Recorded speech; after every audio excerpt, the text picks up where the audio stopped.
A real-time weather alert. We are awaiting a second round of strong storms later tonight. Meteorologist Robb Ellis is back to tell us when it arrives. Now, we're seeing the first wave or first round right now, but it really is much weaker than expected, and that's good news. The clouds, that kind of haziness that was in place earlier for especially most of the city, that kept things at bay, but there has been enough energy that we've really seen some intense storms develop over parts of Indiana and even a few on the north side of the city, keeping our eye on those.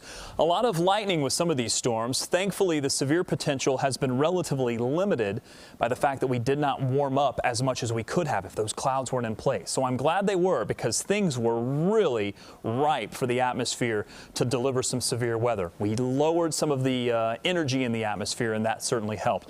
Evanston, Lincolnwood, where we saw the mobile weather lab a little bit earlier, this is all exiting to the east, or a little bit of a northeast component here. So that should give you a moment to dry out, but you're not done just yet in the city. Anywhere in the city, round 2 is still on the way. I want to wrap up what's going on with round 1. Valparaiso, maybe over to LaPorte, and then points to the east have some pretty strong storms. These are producing a good bit of lightning, some heavy rain. There may be some hail within this as well, and certainly some gusty winds. There was some severe thunderstorm warnings out earlier. Those have been allowed to expire. No warnings at the moment for the area, although LaPorte has a severe thunderstorm watch that's going to be in place until midnight tonight. A little bit of rain cooling there from some of those heavy thunderstorms. Otherwise, these were the areas that had a lot of warming, heating of the day. It was 90 not too far to the south in places like Lafayette. We're starting to see the atmosphere worked over a little bit, but there's still a lot of energy left. And that's going to be fuel for what happens with the second line that's going to roll through sometime later tonight.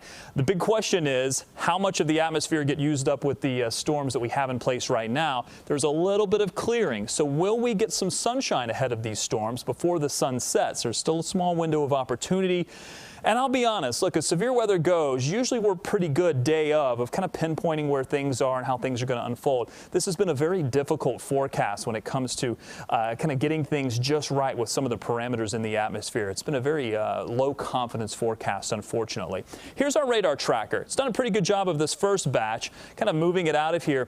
It's actually developing another batch around 9 p.m. Now, I'm not sure I necessarily buy into this just yet, but certainly we'll see that leading edge of storms roll through sometime after about 10 to midnight. I do expect storms for almost everyone. Not necessarily severe, but we are certainly going to be watching that because the threat is there. Mainly gusty winds would be our concern, and we may leave a few of those light showers as we head into the early morning. I've lowered these threats a good bit. Still, wind and hail is going to be our biggest concern, but these have come down because the first round that we were expecting is where we could have had some really big concerns when it comes to tornadoes and some large hail. Because we minimize that threat, the threat overall has come down a bit, and that's a bit of good news. The rest of the forecast is pretty quiet. 73 for Tuesday, 78 for Wednesday. Again, that leftover stray shower tomorrow morning may leave a few clouds, but after that we don't pick up another storm chance until we get the temperatures back into the mid-80s, and that doesn't look to happen until Thursday and Friday of the upcoming week. Rob, thank you.